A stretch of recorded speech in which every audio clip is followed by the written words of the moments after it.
She walked into a luxury restaurant with the sole hope of getting a job. What she didn't know was that by asking for a chance, she was about to uncover a secret so deep and dangerous that it would turn her life completely upside down. Get ready, because this story will surprise you at every turn. What seemed like a simple job search turned into a journey of discoveries, with a dark and dangerous secret capable of destroying everything around her. Now she is faced with a difficult choice: fight for the truth or hide from the game that has just begun. Prepare for a major twist. I always knew that life had something more for me, something beyond the dirty streets and drab neighborhoods. But if you asked me, I wouldn't have been able to explain what it was. So when I made the decision to go to the luxury restaurant, I didn't know what was waiting for me. All I knew was that my mother was sick, my family depended on me, and somehow that place represented my last chance. Beverly Hills, the place where the sun shines brighter and people seem to have everything. The streets were filled with luxury cars. Everything seemed too perfect to be real. I was adrift, but with a very clear goal: to get that job. Even if it was the last place I would ever have the courage to set foot in. I took a deep breath and looked at the large glass and steel building. The restaurant was in the heart of the city, with an impeccable facade and a subtle scent of food that filled the air. It was a place where luxury was palpable, a mix of comfort and superiority that seemed to swallow me with every step. I didn't belong in that world. Nothing about me matched that environment. My clothes were dirty from walking around the city, my hair was disheveled, and my hands were rough. But something inside me told me that this was where I needed to be. I had to try. I walked in and was met by a receptionist who raised an eyebrow as soon as she saw me. I looked at the floor, not wanting to face the judgment in her eyes. I already knew what she was thinking. What is this dirty girl doing here? But I took a deep breath and with a trembling voice asked, "Do you have any job openings?" She gave me a quick glance and answered without ceremony, "We don't have any openings at the moment." "Even so, can I speak with the manager? I need a chance. I know I can do the job." The receptionist seemed uncomfortable, but she directed me to the manager, Charles. He was busy, sitting behind a huge desk analyzing papers. When I saw the guy, I realized how different he was from me. He was wearing a perfect suit, his hair was neatly styled, and he had an impersonal look, as if the world were just a game of chess and he was the king. A feeling of inferiority took over me. "What do you want?" he asked without looking up. My voice almost failed as I began to explain, but I forced myself not to sound weak. I needed this opportunity. I need a job. I don't know what I can do, but I'll learn quickly. Just give me a chance. Charles looked at me for a second, still with that distant look, as if he didn't truly see me. Then he let out a muffled laugh and finally looked at me. "You, here?" He paused, as if trying to understand the reason for my courage. "We don't have a place for someone like you, do you understand?" He turned away, as if he were already dismissing me. But at that moment, something inside me ignited. I couldn't leave without trying one more time. What else did I have to lose? A voice inside screamed, "You're going back. Don't give up." I knew this wasn't the end. Not yet. I had never felt so much contempt as I did that morning. That place, with its marble walls and the smell of gourmet food, now seemed like a cold and impersonal labyrinth. Everything around me was so distant from who I was. But what hurt me the most was the way Charles looked at me, as if I were invisible, as if I had no right to be there. The receptionist, with her forced smile, escorted me to the back door. She didn't say a word, but her eyes told me everything. "You're not welcome here." The door closed behind me with a sound that echoed inside me, a snap of reality that made me think, I'm just another one. Just another invisible person in the crowd. I took a deep breath, trying to hide the pain that was growing in my chest. I looked around. The glass building reflected the clear Beverly Hills sky, but all I could see was my own image, stained with frustration and doubt. What was I doing here? I was never going to be one of these people. Never. I walked to the corner, not knowing where I was going, just letting my steps guide the way. That's when a cold breeze touched my face, and I realized I couldn't let this defeat me. "Not now," Not after everything I went through to get here. I had to try again. I knew Charles's response had been harsh, but he hadn't even listened to me properly. He saw me as a street girl, a girl with nothing to offer. But I knew I was more than that. I wasn't going to let my appearance define me. The world, or at least that restaurant, still had something to learn from me, and I was going to make them realize it. I returned to the busy street, but now with a firmer goal. I couldn't let that moment pass by. In my mind, I began to plan the next step. How would I get back into that place? I knew I needed more than just clean clothes and makeup. I needed a trick, something that would make me seem normal, something that would make me seem worthy of being in that world. When I got to my small apartment, Sophie, my younger sister, was standing in the kitchen. She looked at me with that look full of questions, and I knew what she was thinking. She had always been my biggest fan, but also my biggest worry. "Emily, what happened?" she asked, unable to hide the anxiety in her voice. I didn't want to tell her the whole truth. I didn't want her to know how much I had failed that morning. But shame was tightening my throat. I didn't want to be seen as a failure. "It didn't work out," I mumbled, leaning against the kitchen wall. "They don't want to give me a chance." Sophie looked at me for a moment. Her gaze was like a sharp blade, trying to figure me out. But she didn't say anything. Instead, she came closer and cupped my face with her hands. "Don't give up. You always say you want something more, so fight for it. If you want that job, you'll get it. No matter what." I took a deep breath. It was as if, at that moment, Sophie was the only one who still believed in me. That gave me strength, a silent courage. I couldn't just give up. Not for myself, and not for her. That night, as the wind howled outside, I lay in bed, unable to sleep. My mind was racing, full of ideas. What could I do to change their perception of me? How could I get back into that restaurant and make Charles see that I wasn't just a dirty girl, but a woman with courage, determination, and strength? I had to find a way to get back on my feet. My mind latched onto an idea, a chance that might be my last. The memory of the tasting event the restaurant was promoting soon made me think, if I could get a place as an assistant at that event, maybe I could prove something more. They would have to see me with different eyes. But for that, I would have to be more than just a simple girl trying for a job. I needed to transform into someone they couldn't ignore. The idea consumed me all night long, and by dawn, something inside me seemed to have changed. I was no longer going to beg for a chance. I was going to take it. I knew the only chance to turn everything around would be to get into that event.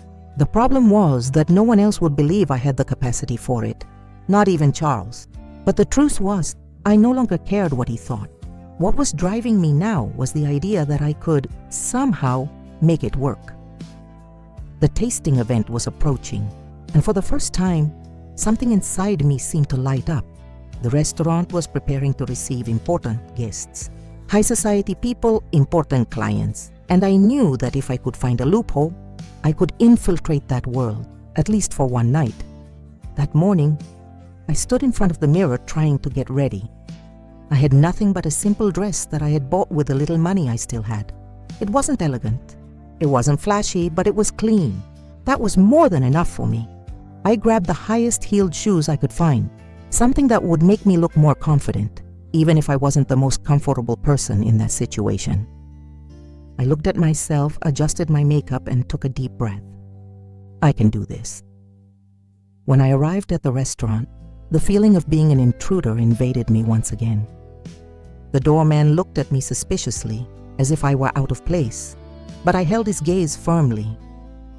I smiled, a smile that wasn't forced, but full of a kind of determination I never knew I possessed.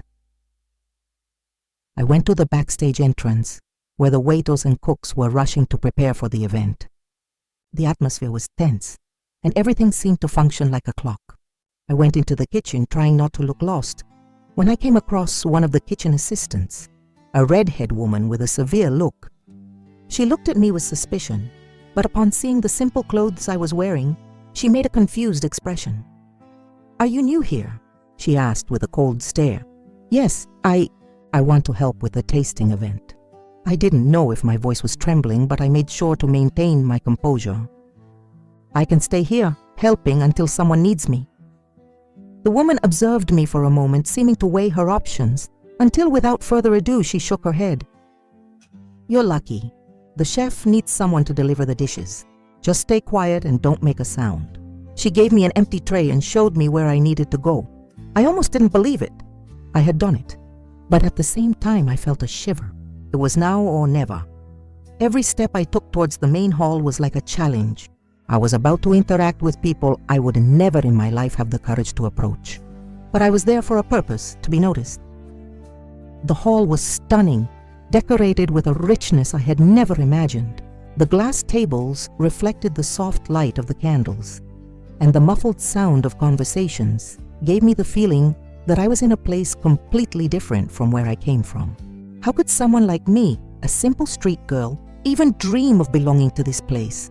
Soon, the guests began to arrive, men and women elegantly dressed, laughing and exchanging greetings as if money were a second skin. My steps were quick and silent, almost as if I were a shadow, an invisible part of that perfect scenery. I felt small, irrelevant. But at the same time, there was something inside me that was warming up, something that told me that if I did my job right, I could be more than just a simple observer. As the dishes began to be served, I delivered each one with the utmost care, without showing any anxiety. But then, something happened. When I delivered a plate of risotto to one of the guests, a man in a dark suit, he looked at me with a curious gaze, as if he had seen something in me that the others didn't. "This risotto is cold," he said, with a cold and imposing voice. "I don't accept cold food." Panic took over me. What would I do? How could I fix this? I stood there paralyzed, feeling the eyes of the other guests turn to me, observing my every move. The red-haired woman who had sent me there looked at me with a furious expression. It was now that everything would be revealed. I, the girl with no chances, the girl with no experience, was facing the opportunity to show if I was really worth something. I knew what I needed to do. I couldn't hide. I quickly took the plate back and went to the kitchen. The head chef was there, yelling at the others, trying to control the mess. I approached him without hesitation. "The risotto needs to be redone," I said bluntly. He looked at me, not believing what he had just heard.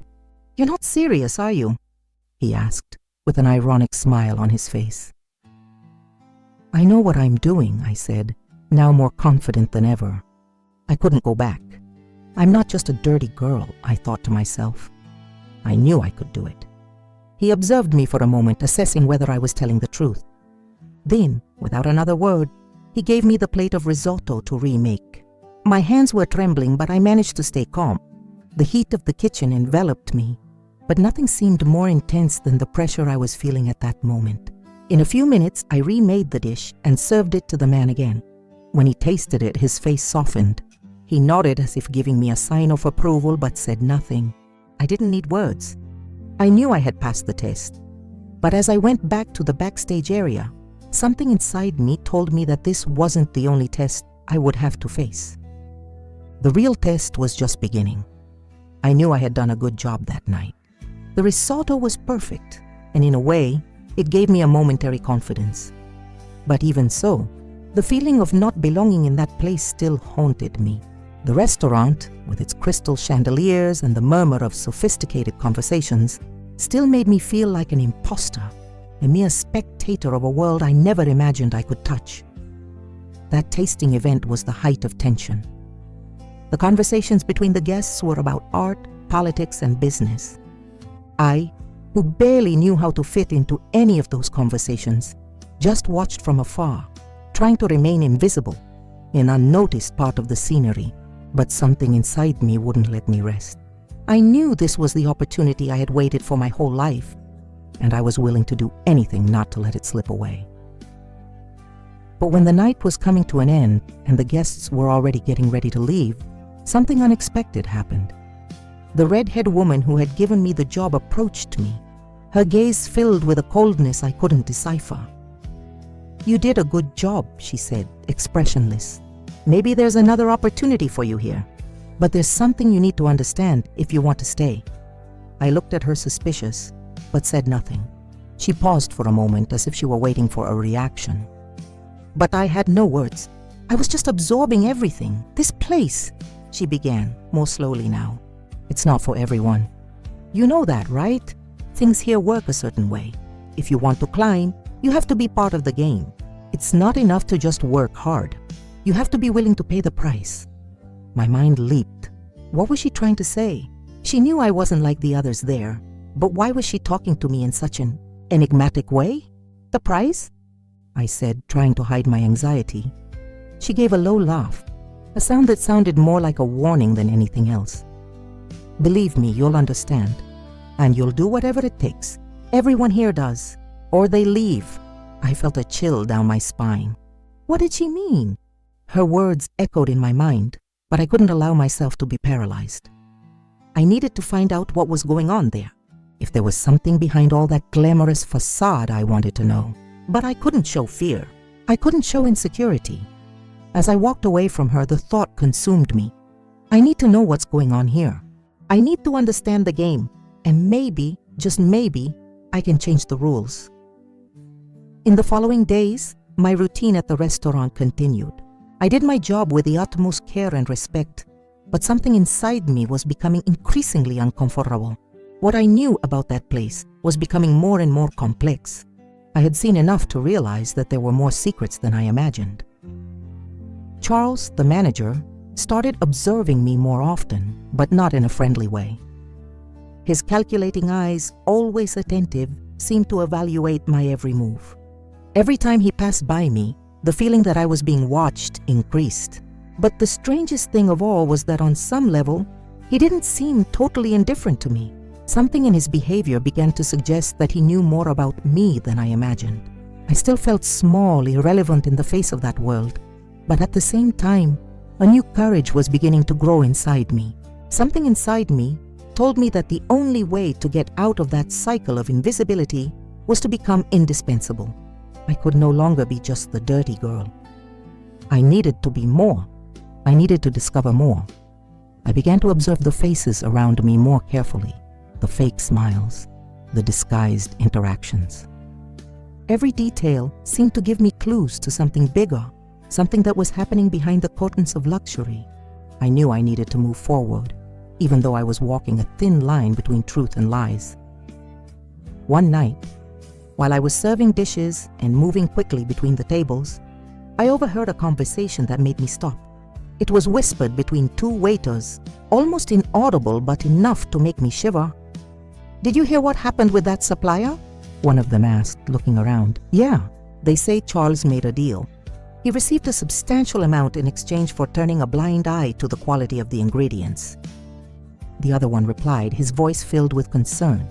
"This isn't going to end well." My heart raced. What did that mean? What else was happening in that restaurant?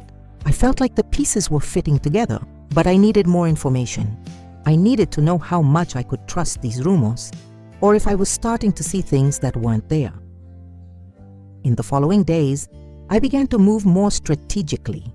I could no longer be just the observer. I needed to act. I started asking discreet questions to other employees, especially the older ones. They knew more than they let on. But at the same time, I noticed something unsettling. Many seemed to be silent, afraid to speak. I didn't know what was holding them back, but there was something in the atmosphere that told me no one dared to go against what was happening behind the scenes. That's when I realized there was something darker at play. It wasn't just about a restaurant. It wasn't just about a dishonest chef or a manager who turned a blind eye to shady deals. It was about control, and perhaps I was the next target of that control. Charles, with his arrogant and calculating attitude, didn't seem to care about anyone, except for the power he wielded over everyone there. And even though I didn't know how, I began to feel that he was watching me. Somehow he knew I was starting to understand. He knew I wasn't just any waitress, and that I had started asking questions I shouldn't have. I had to do something. I knew I was on a very thin line. Every step could be the last. But at the same time, the fear of being discovered was starting to push me forward. I could no longer pretend I didn't see what was happening. I could no longer be just a pawn in the game. I needed to find out how far things went. That night, I decided to act. I had to find out more about Charles. I knew that if I could find the key to his secrets, I could finally deal a fatal blow to the scheme that was corrupting that place. While everyone was busy, I took advantage of a moment of distraction and went to Charles's office. The doors were locked, but something inside me told me that if I found the right information, I could turn the game around. When the door opened, the smell of leather and old paper filled the air. The room was tidy, but there was something in the way the objects were arranged that made me feel it was a cold, lifeless place. An office of someone who controlled everything from a distance, but who left no traces. I searched through all the drawers, my hands trembling, and found an envelope.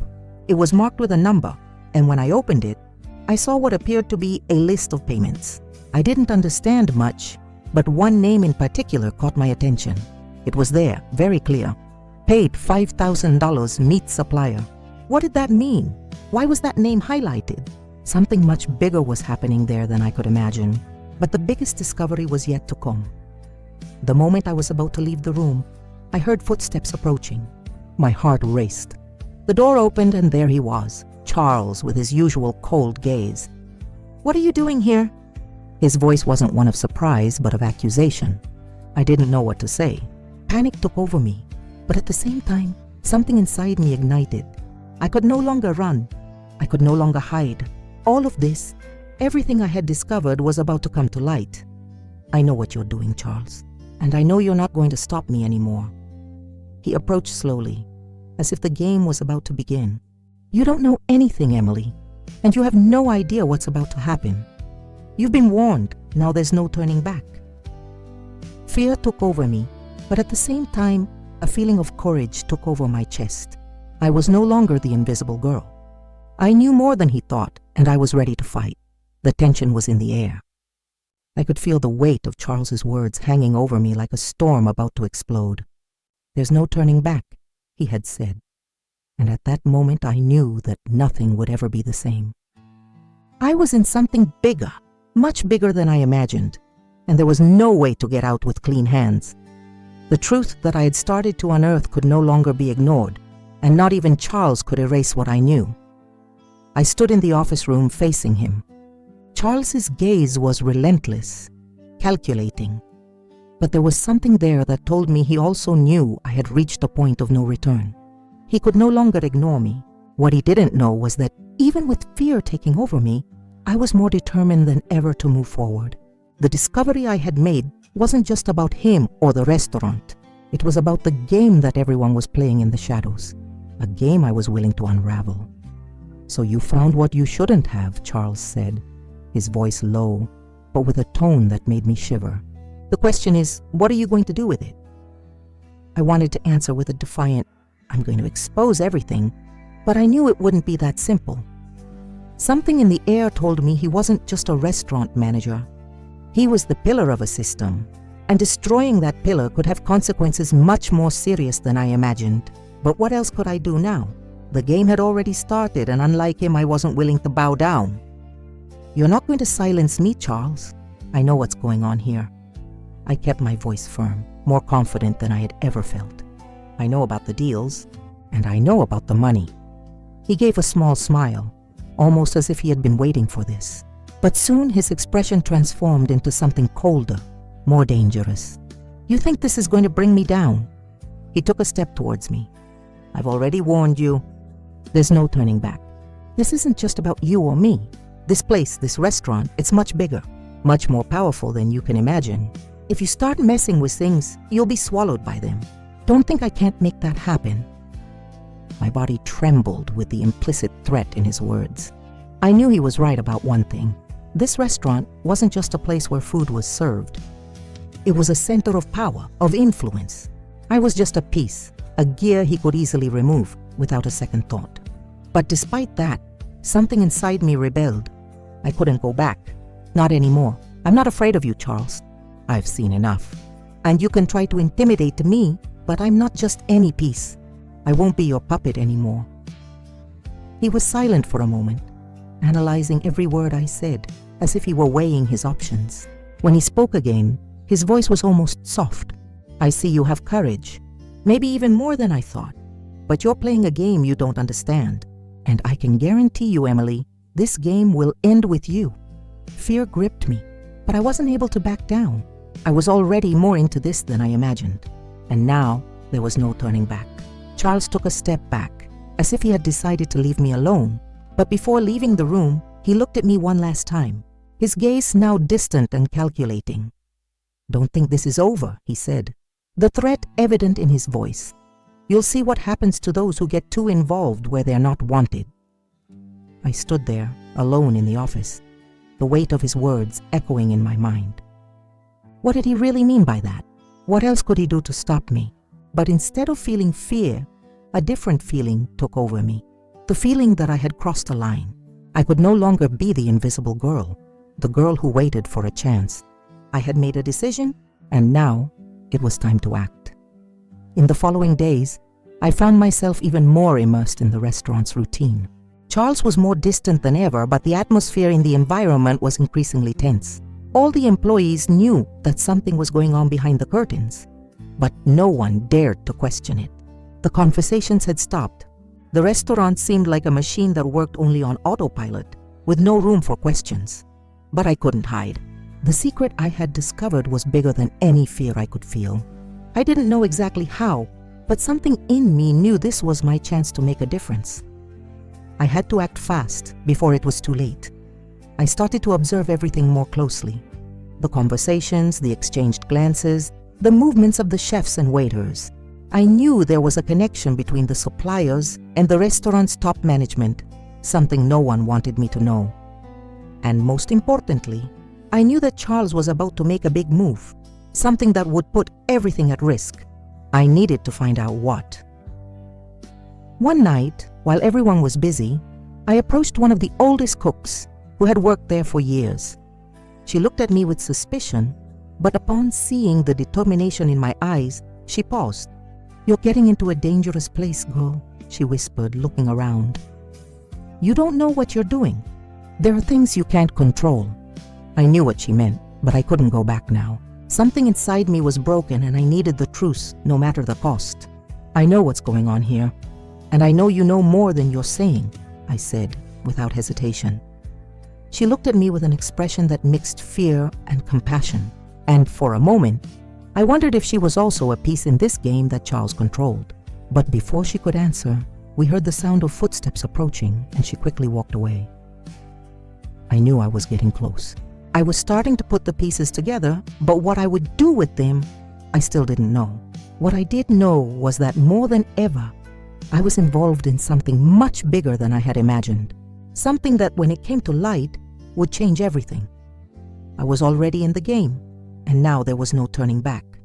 The fear of being discovered, of being silenced, became just a distant shadow as the truth I was looking for got closer and closer. Every step I took felt heavier, but at the same time, more inevitable. I knew I had reached the point where I couldn't retreat anymore. If I truly wanted to change the reality around me, I would have to be more than a spectator. I would have to be the protagonist of this story, even if the price was higher than I imagined. In the following weeks, my routine at the restaurant changed. I became more observant, more silent. I was starting to understand how the pieces fit together and the role I played on this chessboard.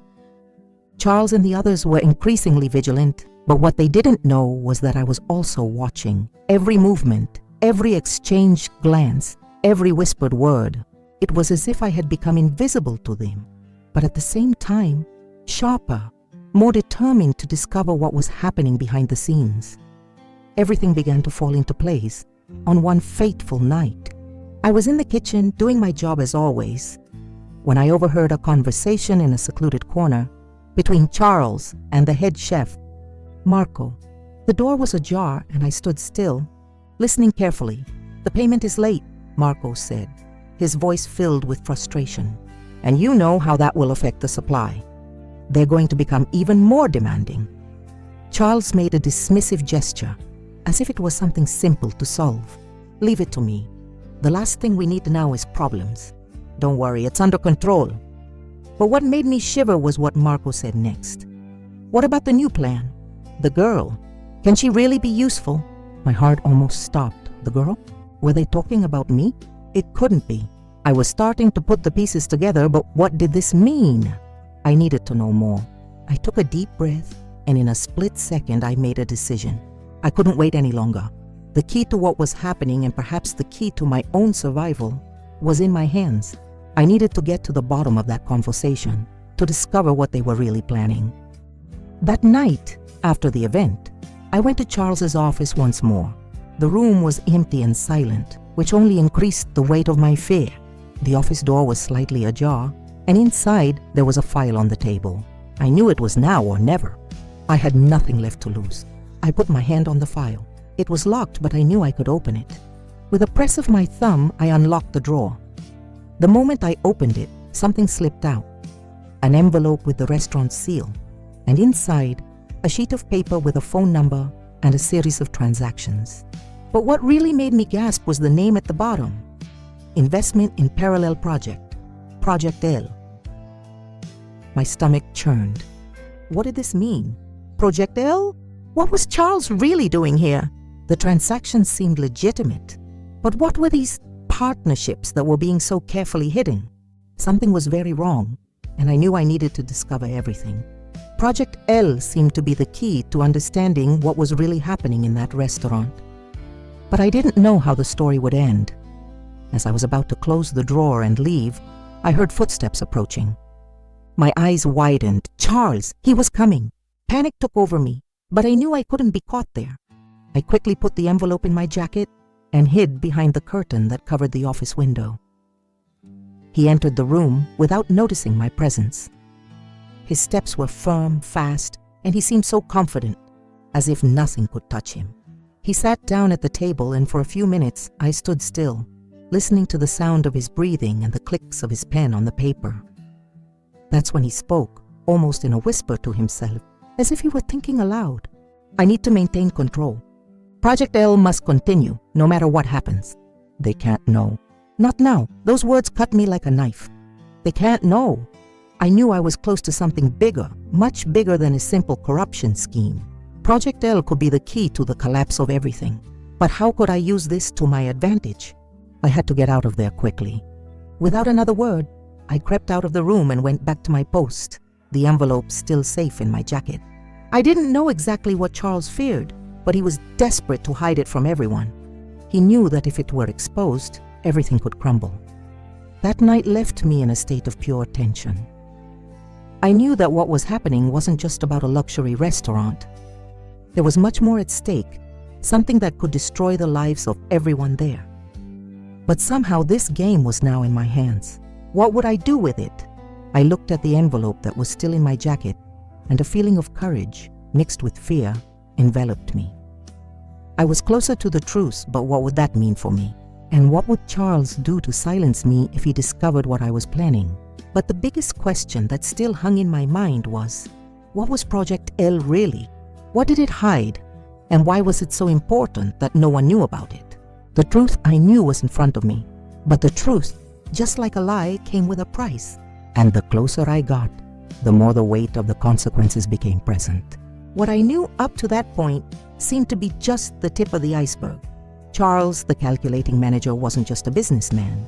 He was part of something much bigger, something that went beyond the simple domain of a luxury restaurant.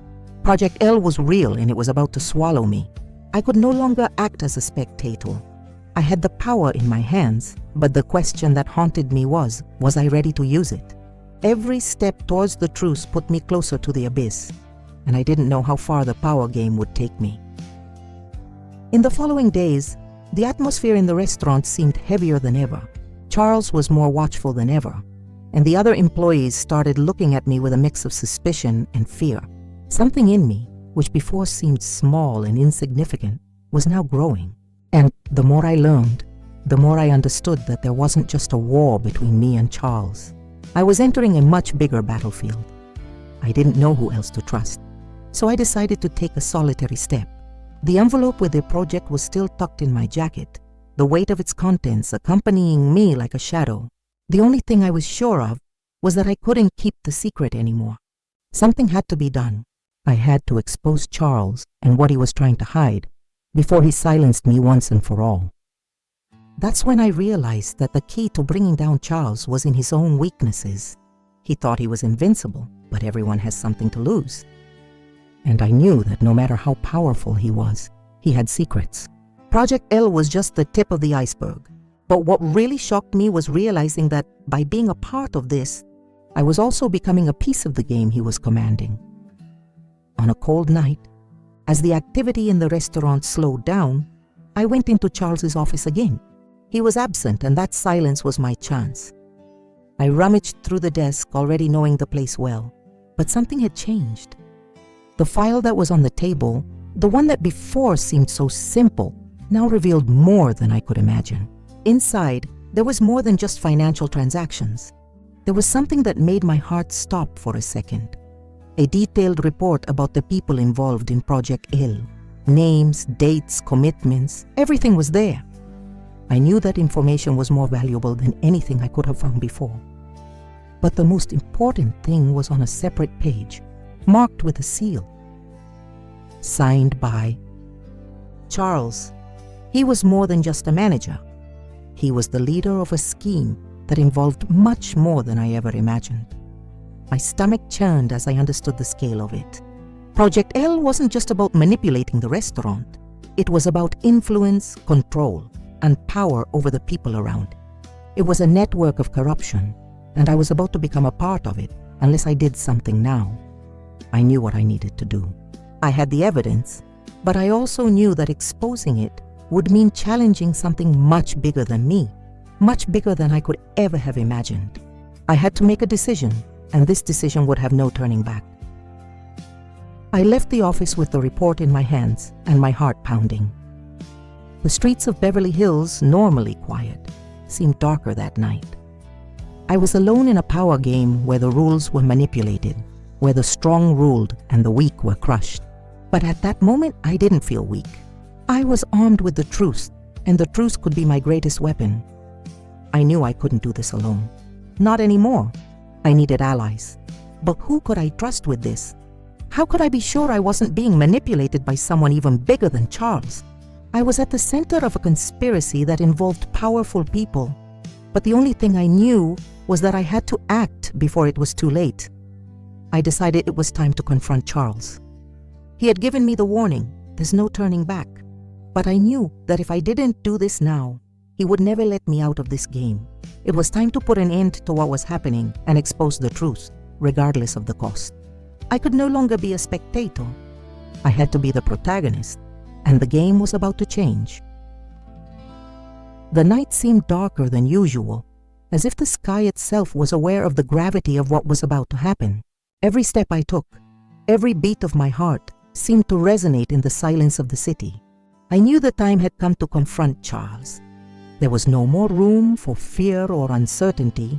I had the evidence. I knew what was happening behind the scenes. And more than ever, I knew I couldn't go back.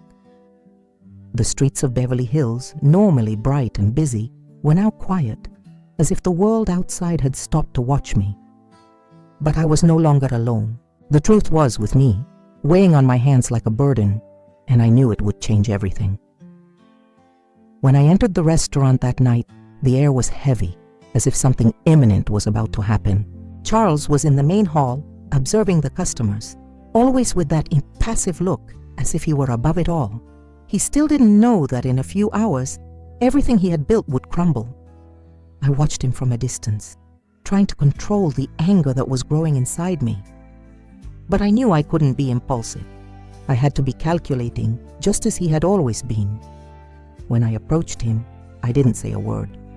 He looked up at me, and for the first time, something like a smile formed on his lips. "So you decided to show up," he said, the acidic tone in his voice. "I thought you were smarter. But now tell me, what do you want? Are you going to report me? Show what you know to the world?" I looked at him, taking a deep breath, trying not to let fear take over me. The anger, the frustration, the need for justice, all of it was bubbling up inside me, and I couldn't hide it anymore. I opened my jacket and placed the papers I had found on the table so he could see what was there. The transactions, the name of Project L, the connection between the suppliers, the payments, everything was there in black and white. "I know what you're doing, Charles." My voice was firm, without hesitation. I know about Project L, the transactions, the payments, and everything you've been hiding. There are no more secrets between us." His smile instantly disappeared. The look he gave me was icy, but I didn't hesitate. "You think this is going to bring me down?" he said, his voice now lower, almost dangerous. "You don't understand anything that's going on here.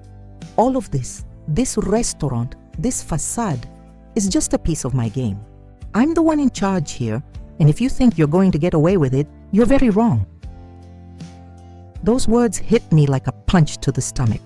I knew he was trying to intimidate me, but now, more than ever, I realized that he was starting to see that the game was changing. He no longer had control. "You're wrong," I replied, anger now surfacing. "I am the change, Charles. I'm the only thing that can stop this game, and you're going to pay for everything you've done." The tension in the air was palpable.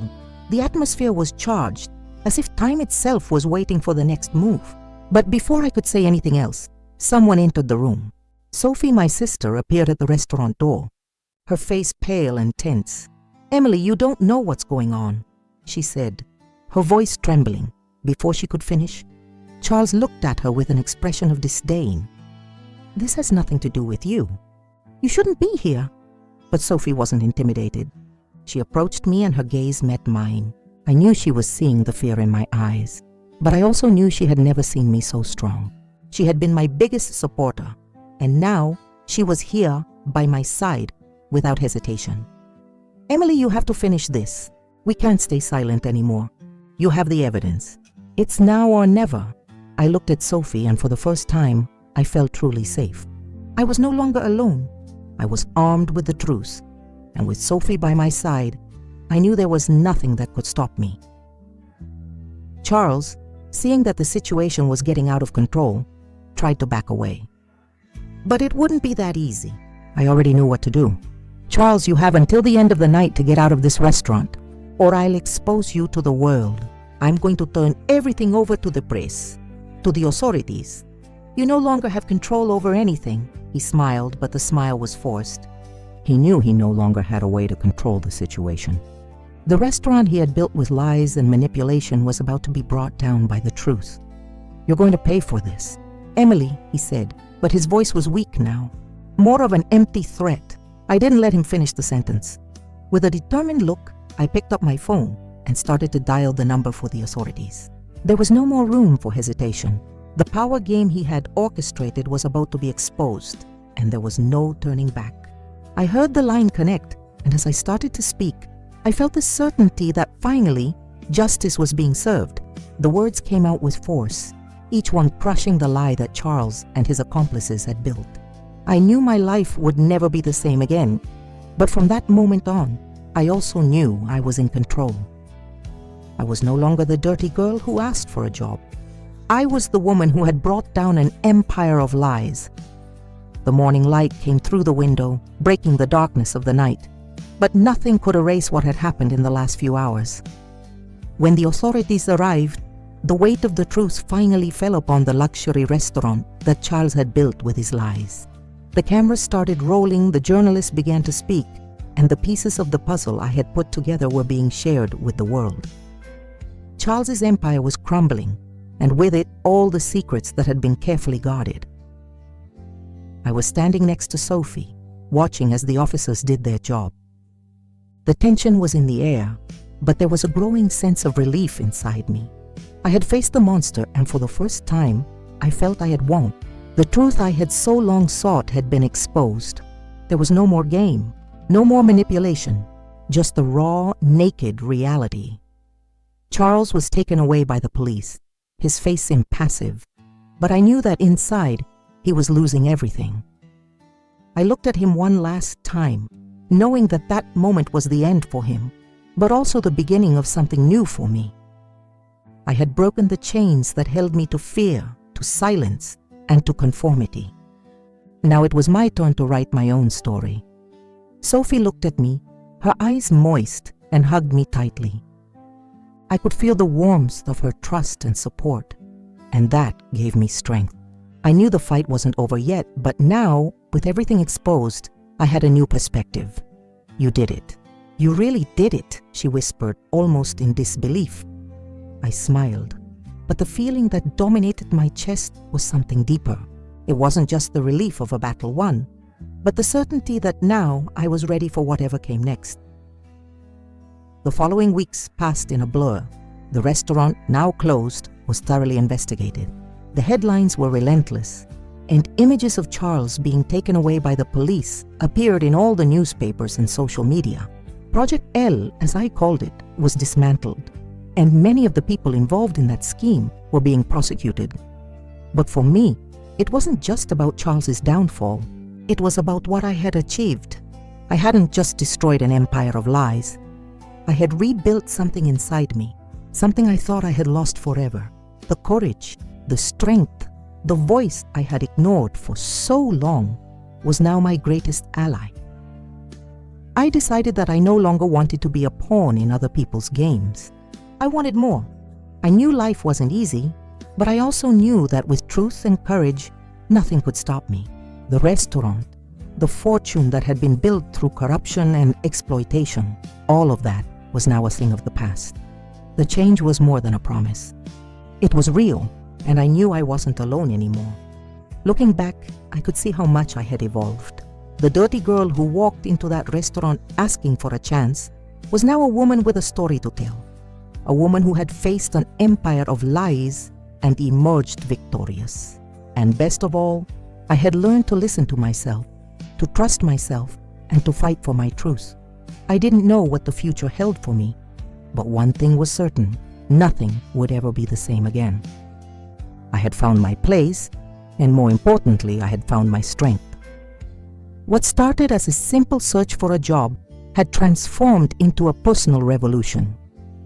I had discovered my true power, and looking at Sophie, who was still by my side, I knew that with her, with my renewed courage and the truth by my side, I could conquer anything. The world was at my feet, and I was ready to write it my way. With Charles out of the way and the restaurant closed, the truth had finally been exposed to the world. But for me, the story didn't end there. The end of this journey represented only the beginning of a new one. I was ready to write my own destiny and do what was necessary to build a future where truth, courage, and justice were my greatest weapons. If you like this story of overcoming and a twist, don't forget to like, subscribe to the channel, and leave a comment telling us what you thought. Where are you watching? Share with your friends and help spread the message that with courage and truth, it's always possible to change the game.